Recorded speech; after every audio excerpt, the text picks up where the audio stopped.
आणि ते चेक आपण त्याच्याकडे ॲज अ सिक्युरिटी म्हणून देतो आणि आपल्याला त्याचं काहीही किंमत वाटत नाही. किंवा बरेचदा आपण जेव्हा बँकेमध्ये किंवा जेव्हा जे फायनान्स कंपनीकडनं लोन घेतो ते आपल्याकडे कॅन्सल चेक मागतात. तर त्याचा अर्थ काय मित्र हो, आपल्याला त्याचं काही तेवढं कौतुक वाटत नाही. कॅन्सल चेक तर मागतो, चला साईन करून देऊन टाका. अशा साऱ्या गोष्टी असतात. पण तेव्हा त्या गोष्टीचं आपल्याला फारसं तेवढं काही कौतुक वाटत नाही.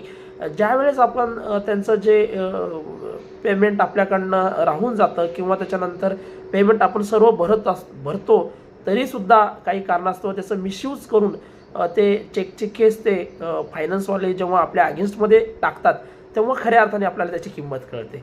तर मित्रांनो, असा हा जो चेकच्या संदर्भामधला जो कायदा काय सांगतो, तो चेकच्या जेव्हा एखाद्या माणसाला आपण चेक दिलेला आहे, तो काय कारणासाठी दिलेला आहे, एक कोर्टामधलं पुढचं जेव्हा ट्रायलचा पार्ट आहे त्यामुळे